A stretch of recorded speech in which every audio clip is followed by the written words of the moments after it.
अस्सलाम वालेकुम, मेरा नाम है अदनान और मैं आप लोगों की भेजी गई हॉरर स्टोरीज को नरेट करता हूँ। अगर आप भी मुझसे अपनी स्टोरी शेयर करना चाहते हैं तो डिस्क्रिप्शन में एक व्हाट्सएप नंबर है और एक ईमेल एड्रेस है। आप जैसे चाहें लिखकर या वॉइस मैसेज के जरिए अपनी स्टोरी मुझसे शेयर कर सकते हैं। पहले लोग मुझे मैसेज करते हैं, अदनान भाई आपको मैं स्टोरी भेजूं, ऐसा नहीं है। आप डायरेक्ट आंख बंद करके अन्यवा भेजते हैं, मुझे स्टोरी रिसीव हो जाएगी। चलते हैं आज की स्टोरी की तरफ। जैसे कि टाइटल और थंबनेल से आपने अंदाजा लगा ही लिया होगा स्टोरी किस बारे में। तो ये आपका फेवरेट टॉपिक है, मुझे पता है आप लोगों को ये स्टोरीज बहुत पसंद है। स्टोरी शुरू करने से पहले आयतुल कुर्सी पढ़ लें, अपने आसपास इस हार बांध लें, क्योंकि सुना जब इन मखलूकात का जिक्र करते हैं तो बड़े इंटरेस्ट से आप हमारे करीब आ जाती हैं और अपनी बातें सुनने लगती हैं, डरने लगे। आयतुल कुर्सी पढ़ लें, चलते अपनी स्टोरी की तरफ। अस्सलाम वालेकुम, कैसे हैं आप? उम्मीद है आप खैरियत से होंगे। मैंने आपकी बहुत सी स्टोरी सुनी है जिसमें ट्रक ड्राइवर्स मेरी फेवरेट स्टोरी है और मैं भी एक ट्रक ड्राइवर हूँ, क्योंकि मैं अमेरिका में एक लॉजिस्टिक कंपनी में ड्राइविंग करता हूँ। अब ऐसा है कि जिस कंपनी में मैं जॉब करता हूँ उसमें हर ड्राइवर को एक टैबलेट मिला हुआ है जिसपे उसका नेक्स्ट शेड्यूल, उसका रूट, उसका मैप सब उस पे शो होता है। मतलब वो टैबलेट हमारी जॉब का एक हिस्सा है और मैपिंग वगैरह भी हम उसी पे देखते हैं। वो डैशबोर्ड पे रख लिया जाता है और बाकी का काम भी, यानी कि पूरी रूटिंग उस टैबलेट पे है। यहाँ आने के बाद मेरी एक गर्लफ्रेंड बन गई थी जिससे मैं बहुत मोहब्बत करता था और अब वो मेरी बीवी बन चुकी है। शादी के बाद तकरीबन 2-3 साल तक हमारी कोई औलाद नहीं हुई, इसीलिए मेरी वाइफ घर में अकेला फील करती थी। मुझे पूरे हफ्ते के भी सफर करने पड़ते थे। तो ऐसा था कि मेरी वाइफ भी मेरे साथ उस ट्रक में ही हुआ करती थी, यानी कि एक हफ्ते का भी सफर है तो वहां के ट्रक भी कुछ इस तरह है कि समझ लें पूरा घर है, यानी कि आपकी कुकिंग के लिए भी किचन तक है और आपके सोने का भी पूरा इंतजाम है। एक मिनी कैंपिंग वैन कह लें, इतने जबरदस्त वो ट्रक थे।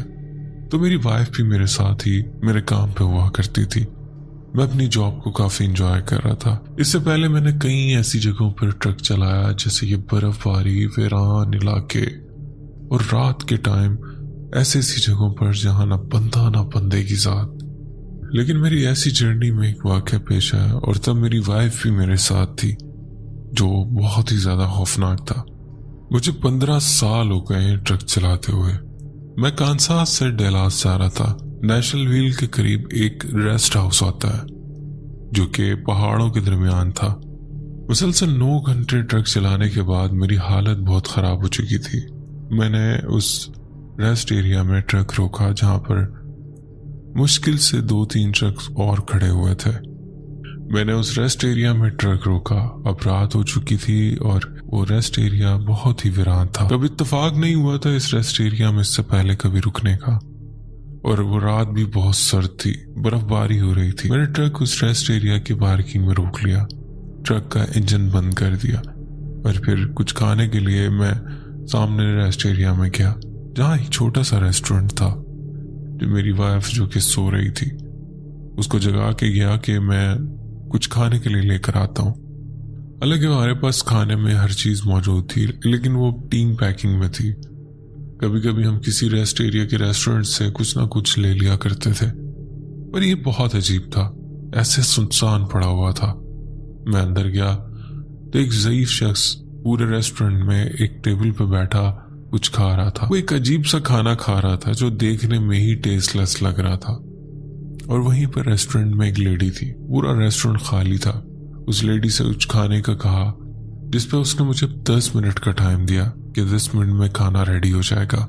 मैंने वहीं रेस्टोरेंट में बैठकर वेट करने का फैसला किया क्योंकि बाहर बर्फबारी हो रही थी और अब कुछ ज्यादा शदीद होने लगी थी। बाहर हल्की हल्की रोशनी थी। वो रेस्ट एरिया इतना स्पूकी था। फिर मुझे अपनी वाइफ का ख्याल आया कि मैं जाकर गाड़ी में बैठ जाता हूँ, फिर इन्हें कहता हूँ कि जब भी खाना रेडी हो जाए तो आप मुझे बता दीजिएगा। जाते हुए रिसेप्शन पे जब मैंने कहा कि मुझे बता दीजिएगा खाना कितनी देर में रेडी हो जाए, तो कहने लगे कि बस आप 2 मिनट वेट कर लें, खाना रेडी। मैं फिर से बैठ गया और खाना बनने का वेट करने लगा। थोड़ी देर बाद उन्होंने खाना मेरे हवाले कर दिया। मैं खाना लेकर ट्रक में आया। जब ट्रक का दरवाजा खोला तो मुझे दूर कुछ दिखाई दिया। बताता चलूं, ये पार्किंग में बहुत दूर दूर गैप से कुछ लाइट्स लगी हुई थी जो स्ट्रीट लाइट्स होती हैं। अब इस रेस्ट एरिया की जो पार्किंग थी, उस पार्किंग का जो एंड था वहां से जंगल स्टार्ट हो रहा था और वहां आखिरी एक लाइट लगी हुई थी। उस लाइट में मुझे एक शख्स दिखाई दिया जिसको मैं वाज़ेह तौर पर देख नहीं सका क्योंकि मेरा और उसका काफी गैप था। वो काफी दूर खड़ा हुआ था। मैंने देखा वो शख्स इधर ही घूर रहा था। उसके बाद वो शख्स जंगल की तरफ गया नहीं, गायब हो गया। मैं थोड़ा डर गया। मेरी कमर में एक सर्द लहर दौड़ गई। मैं केबिन में आया, मैंने डोर लॉक किए, अपनी वाइफ को उठाया और हम खाना खाने लगे। खाना खाने के बाद हमारा कॉफी का मूड था। हमने कॉफी बनाई और कॉफी पीने लगे। फिर मेरे ज़हन में दोबारा से ख्याल आया उसी शख्स का जो पहले भी कोई निकला नहीं था। मैंने अपने ट्रक के केबिन के सामने जो विंड थी वहां से थोड़ा सा कर्टन हटा के देखा तो बाहर का मंजर बहुत स्पूकी था। हल्की हल्की बर्फबारी हो रही थी और उस बर्फबारी में मेरे ट्रक के बाहर कोई ताजे जूतों के निशान थे, जैसे कोई अभी यहाँ से गुजर के गया हो। मैंने अपने राइट वाले डोर का थोड़ा सा कर्टन हटाया और अब शीशे में अपने ट्रक की उस साइड का मुआयना किया कि कोई है तो नहीं। और फिर इसी तरह से मैंने अपनी वाइफ को कहा कि थोड़ा सा कर्टन हटा के देखो, ट्रक के एंड तक का व्यू दिख रहा होगा, कोई नजर तो नहीं आ रहा। ट्रक के डोर लॉक थे, लेकिन एक अजीब सी लहर दिल में दौड़ गई कि कोई था जो अभी हमारे ट्रक के करीब था, क्योंकि ताजे जूतों के निशान थे। मेरी वाइफ जो कि अभी नींद से उठी थी वो भी थोड़ी सी टेंशन में आ गई, लेकिन हम लोग हौसले में थे। फिर उसने मुझे कहा कि ट्रक के कैमरे ऑन करो। तो मैंने अपने डैशबोर्ड पर लगी LCD ऑन की जिसमें ट्रक के चारों तरफ के और बैक के कैमरे ऑन थे। हमें सिवाय एक काली रात के और हल्की हल्की रोशनी के, उस बीच में हल्की सी बर्फबारी के कुछ भी दिखाई नहीं दे रहा था।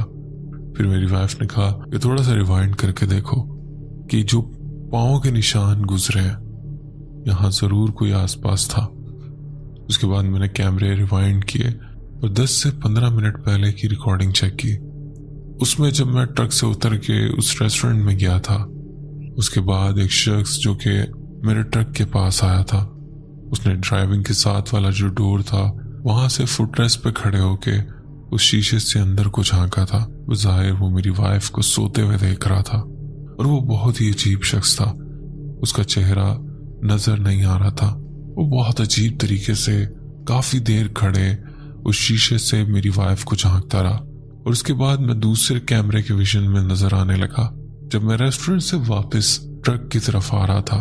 फिर मैंने देखा वो शख्स भागता हुआ जाके उस जगह खड़ा हो गया जब वो मुझे लाइव दिखा था और वहां से मुझे घूर रहा था, जिसे देख के मैं बहुत हैरान हुआ था।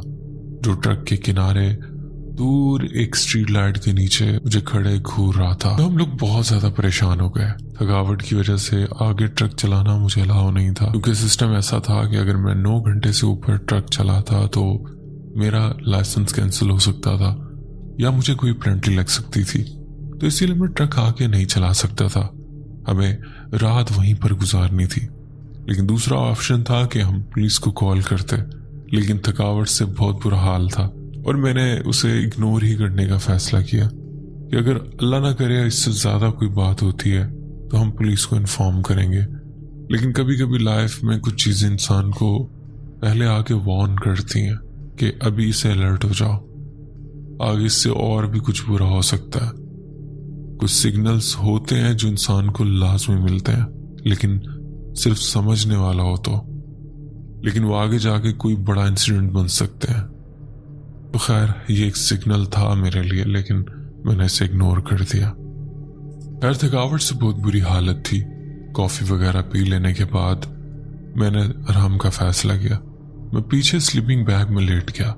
मेरी वाइफ फोन यूज करने लगी। बाकी सारे कैमरे सामने LCD पे ऑन थे। ट्रक के हर तरफ का विजन हमें दिखाई दे रहा था। मैंने वाइफ से भी कहा कि तुम्हें सोना है तो सो जाओ। मैंने सिक्योरिटी अलार्म भी ऑन करके रखा हुआ है। खुदा ना खास्ता कोई ट्रक के करीब आएगा तो हमें पता चल जाएगा। फिर काफी देर गुजर जाती है। मेरी आंख लग गई। मैं तकरीबन 1-2 घंटे ही सोया हूँगा। मेरी वाइफ ने मुझे हिलाया।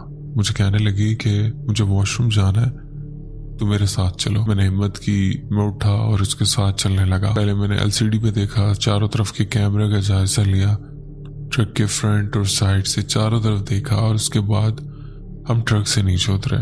हम उस रेस्ट हाउस में गए जहां पर जो पहले एक आध लोग थे वो भी शायद सोने चले गए थे। वो रेस्ट हाउस पूरा वीरान था। मैं उस रेस्ट हाउस में गया और मेरी वाइफ उस रेस्ट हाउस के पीछे एक वॉशरूम था वहां चली गई। रेस्ट हाउस में खड़े मैंने रिसेप्शन पे जो लगी बेल थी उसे बजा दिया। वही औरत मेरे पास आई, कहने लगी जी सर। मैंने उससे सारी बात डिस्कस की कि सॉरी आपका टाइम ले रहा हूँ, आपको डिस्टर्ब किया। ऐसा है कि जब मैं खाना लेके यहाँ से ट्रक की तरफ जा रहा था तो मुझे एक अजीब सा शख्स दिखाई दिया जो दूर वहां पे जंगल में खड़ा मुझे देख रहा था। और जब मैंने ट्रक के कैमरे ऑन किए तो वो शख्स मुझे कैमरे में भी दिखा। जिस पर उस औरत ने भी कहा जी सर काफी ट्रक ड्राइवर्स ने यहाँ पर शिकायत की है कि कोई उन्हें ट्रक के चारों तरफ दिखाई दिया जो कि ट्रक के साथ छेड़खानी करते हुए या ट्रक के अंदर कुछ खाने पीने की चीजें चुरा के वो चला जाता है। तो खैर मेरे दिमाग में यही आया कि कोई शख्स होगा जो घर से बेघर हो और भूखा हो, जो सिर्फ खाने पीने की तलाश में चोरी चकारी करने के लिए वो इस जगह पर आता हो, आसपास और दूर कहीं आसपास ऐसी जगह पर रहता हो और यहीं आसपास कहीं करीब में ही कहीं रहता हो। वो शख्स अजीब और पुरस्रार था, लेकिन मैंने उसे इग्नोर ही किया। उस औरत ने भी कहा कि काफी लोगों ने यहाँ पुलिस को भी इन्फॉर्म किया, पुलिस भी आई, लेकिन कोई शख्स मिला नहीं। लेकिन आपको डरने की जरूरत नहीं है, कोई भी नाखुशगवार वाकया अभी तक नहीं हुआ। पर ऐसे में मेरी वाइफ के पीछे वॉशरूम की तरफ से चीख की आवाज सुनाई थी। मैं भागता हुआ गया तो मेरी वाइफ वॉशरूम से बाहर किनारे में जमीन पर बैठी रो रही थी और बहुत बुरी तरह डरी हुई थी। मैंने उसे उठाया और उठाकर अंदर रेस्टरूम में लेकर आया। मैंने उससे पूछा क्या हुआ। कहने लगी कि मुझे वॉशरूम में थी तो वॉशरूम की जो विंडो थी कोई मुझे वहां से देख रहा था और उसने ब्लैक कलर का ड्रेस पहन रखा था, ब्लैक कलर की हुडी थी, इंसान की मुशाबत रखता था, लेकिन वो इंसान नहीं था, कुछ और ही था जो मुझे वॉशरूम में ऊपर विंडो से देख रहा था। ये उसे देखकर डर गई। उसके बाद मैं उसे ट्रक में लेकर गया। उसके हवास कुछ बेहतर हुए तो फिर मैंने वहां से निकलने का फैसला किया। मैं 2-3 घंटे सो चुका था। मैंने कहा कि मैं बस इस जगह से निकलता हूँ और करीबी किसी रेस्ट हाउस पे जाके जो कि बेहतर हो वहां पे बाकी का रेस्ट मुकम्मल करूंगा। न जाने वो शख्स कौन था, वो इंसान था या कुछ और, जो काफी लोगों को वहां दिखाई दे चुका था। उसके बाद मैं जब भी उस जगह से गुजरता था कभी भी उस रेस्ट एरिया में नहीं रुकता था क्योंकि वो एक्सपीरियंस मेरा ठीक नहीं था उस रेस्ट हाउस का। तो ये मेरी स्टोरी थी। आप उम्मीद है अपने चैनल पर लाजमी शेयर करेंगे। बहुत शुक्रिया आपने अपनी स्टोरी हमसे शेयर की। बढ़ते हैं एक और स्टोरी की तरफ। दोस्तों कहानी में आगे बढ़ने से पहले मैं कहना चाहूंगा कि अगर आपने मेरा चैनल सब्सक्राइब नहीं किया हो तो पहले आप चैनल सब्सक्राइब कर लें, यही हमारी हौसला अफजाई होती है। तो बढ़ते हैं अपनी स्टोरी की तरफ। मैं NH 505 रोड हिमाचल प्रदेश में ट्रक चला रहा था। तब मैं एक हाईवे पर था, रात का टाइम था। चलते चलते मुझे थकावट महसूस होने लगी। वो मेन हाईवे था और फिर मैंने थोड़ी देर ब्रेक लेने का सोचा। हाईवे से एक रास्ता लेफ्ट टर्न कर रहा था। मैंने उस रास्ते से टर्न ले लिया। या करीबी कोई आबादी होगी या कोई ऐसी जगह जहां पर ट्रक रोककर कुछ आराम कर सकूं। इस सन्नाटे में इस सुनसान हाईवे पे रात को रुककर आराम करना बेहतर नहीं था। मैंने ट्रक उस हाईवे से नॉर्मल रोड पे टर्न ले लिया। वो एक ऐसा रास्ता था जिसके दोनों तरफ खेत थे, दरख्त थे और वो रास्ता चले ही जा रहा था। बिलाखिर मुझे दूर दूर तक कोई आबादी दिखाई नहीं दी। मैंने वहीं ब्रेक लगा ली। मैं ट्रक से नीचे उतरा और मैंने सिगरेट जला ली। मैं सिगरेट जलाकर सिगरेट के कश ले रहा था और आसपास का माहौल ऑब्जर्व कर रहा था। तान यकीन करे इतना सन्नाटा कि मैं क्या बताऊं, और इतना अंधेरा कि मेरे ट्रक की लाइट में ही जो एरिया रोशन था वही था। उसके अलावा दूर दूर तक कुछ भी दिखाई नहीं दे रहा था। मैं अपनी सिगरेट एंजॉय कर रहा था कि मुझे थोड़ी देर बाद हल्की सी सरसराहट सी महसूस हुई और एक हल्की सी खिलखिलाने की आवाज, जैसे कोई बच्ची है और उसकी आवाज थी। मैंने अपने आप को पुरसुकून किया और उस आवाज को गौर से सुनने के लिए दोबारा से कान खड़े कर लिए। अब थोड़ी देर बाद मुझे आवाज आती। अभी जो आवाज मुझे आई थी वो बहुत करीब से थी, लेकिन मुझे कोई दिखाई नहीं दिया। मैंने चारों तरफ देखा लेकिन कोई नहीं था। وہ ہنسی کی آواز تھی چھوٹی بچی کی. اس سے پہلے کہ میں اسے پوری طرح سے سمجھ پاتا ایک میٹھی سی اور پیاری سی آواز میں کسی نے کہا ہیلو انکل. میں ٹھٹک کر رہ گیا. میرے دل کی دھڑکن تیز ہو گئی. میں ڈر گیا کہ اتنی رات میں اس سناٹے میں اس جگہ پر جہاں دور تک کوئی انسان دکھائی نہیں دے رہا پھر یہاں پر بچی کیسے. آس پاس دیکھا کہ یہ آواز کہاں سے آ رہی ہے, بچی کہاں ہے, لیکن کوئی نظر نہیں آیا. خالی کھیت اور درخت اتنی دور تک کہ کوئی ان کے پیچھے چھپ نہ سکے. میں تھوڑا پریشان ہوا لیکن پینک نہ ہونے کی کوشش کی. میں نے آواز دی تم کہاں ہو. اس آواز نے فوراً جواب دیا میری ممی کہتی ہیں کہ آپ ٹھیک ہو جائیں گے, پریشان نہ ہو. اس کا مطلب کیا تھا اور اس کی ماں کہاں تھی؟ میں جتنا اس بارے میں سوچ رہا تھا اتنا ہی الجھے چلا جا رہا تھا اور بے چین ہوتا گیا. میں نے اس کے کچھ اور کہنے کا انتظار کیا لیکن مجھے صرف خاموشی ملی اور وہی سناٹا اور پراسراریت اس جگہ پر. کوئی اس لڑکی کا نام و نشان نہیں تھا جس نے ابھی مجھ سے بات کی تھی. مجھے ایک عجیب سا احساس ہوا جیسے کوئی میرے بالکل ساتھ کھڑا ہو. یہ خوفناک تھا لیکن پریشان کن تھا. ایسا تھا جیسے کوئی غیر مری مخلوق میرے ساتھ تھی, اتنا قریب کہ اسے محسوس کر سکتا تھا. میری گردن کے پچھلے حصے پہ جیسے کسی نے سانس لی اور اس کی ہوا میں نے محسوس کی ہو. میرے رونگٹے کھڑے ہو گئے اور میرا دل تیز تیز دھڑکنے لگا. میں نے دوبارہ ارد گرد دیکھا, ابھی بھی کوئی نظر نہیں آیا لیکن احساس ویسا ہی تھا. ایسے لگ رہا تھا کوئی میرا پیچھا کر رہا ہے, میری نگرانی کر رہا ہے. میں نے اس کو اگنور کرنے کی کوشش کی, اپنا سگریٹ ختم کیا, اپنے پاؤں کے نیچے بجھایا, پر میں نے یہی سوچا کہ مجھے یہاں سے نکلنا چاہیے اور مین سڑک پر جانا چاہیے. میں اپنے ٹرک میں واپس بیٹھا, انجن سٹارٹ کیا اور دوبارہ شاہراہ پہ نکل گیا. اچھا, اب میرا بے چینی کا احساس ختم ہونا. جیسے جیسے میں نے ڈرائیونگ پر دوبارہ توجہ دینا شروع کی اور میں ہائی وے پہ آ گیا, اب وہ مجھے ڈر اور وہ بے چینی میرے اندر سے کم ہونے لگی. ایک مصیبت ختم نہیں ہوئی تھی کہ دوسری مصیبت آ گئی. میرے ڈیش بورڈ میٹر میں لو فیول کی وارننگ سائن دکھانے لگا.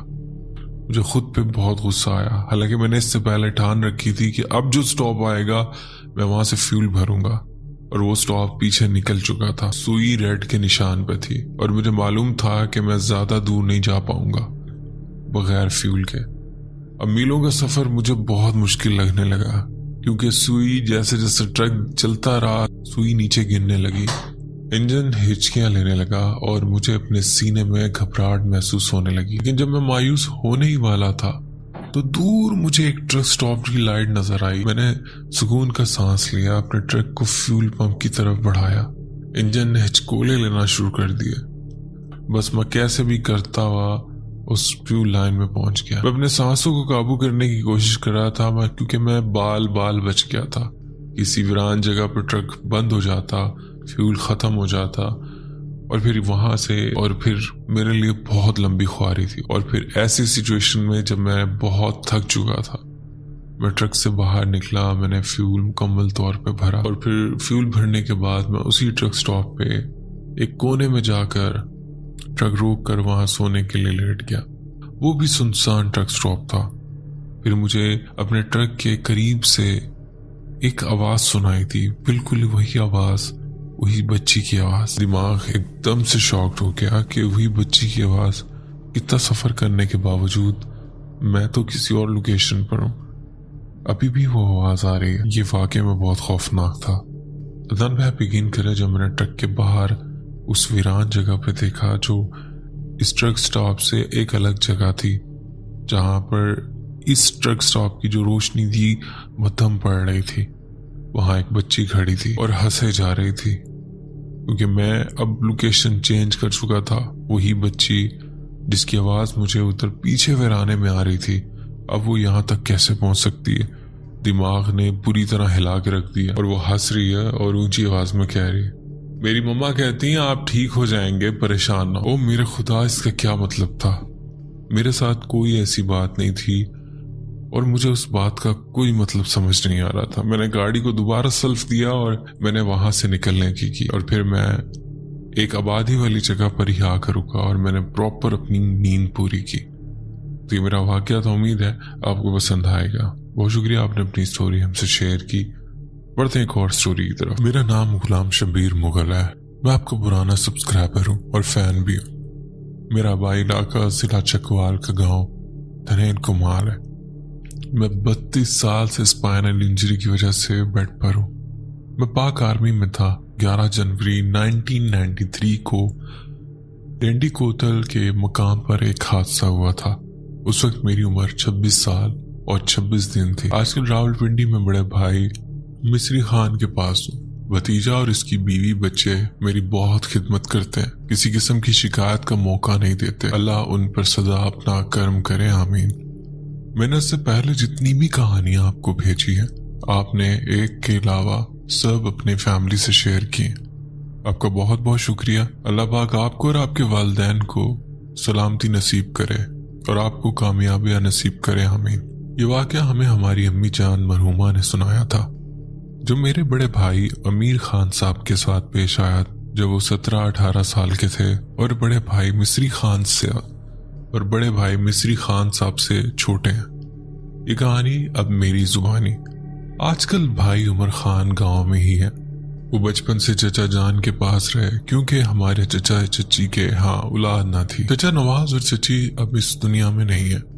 भाई अमीर खान ने खुद तो पढ़ाई का शौक ना होने की वजह से कुछ पढ़ा नहीं, मगर अपने बच्चों को खूब पढ़ाया और अच्छी तालीम दिलवाई। भाईजान स्कूल तो जरूर जाते, मगर वहां टिकते ना थे, इसलिए ना पढ़ सके।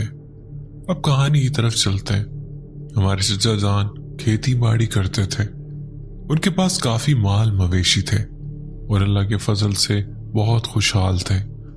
भाई जब जवान हुए तो चचा का हाथ बटाने लगे और सब जिम्मेदारी के सब काम सीख लिए। इसके बाद चचा जान को बहुत आसानी हो गई और वो पुरसुकून हो गए, क्योंकि उन वक्तों में देहात में टॉयलेट का कोई निजाम नहीं हुआ करता था, इसलिए वॉशरूम के लिए घर से कुछ दूर किसी जगह जाना पड़ता था। हमारे घर से कुछ ही दूर एक लंबा और बड़ा पहाड़ था, जो कि अब भी है और हमारे घर से सिर्फ नजर आता है। उसके पीछे एक जगह है जहां पर छोटे बड़े दरख्त, घनी झाड़ियां और ऊंची नीची जगह हैं। अभी जगह है, मगर वैसी बिल्कुल नहीं है। काफी कुछ तब्दील हो गई है।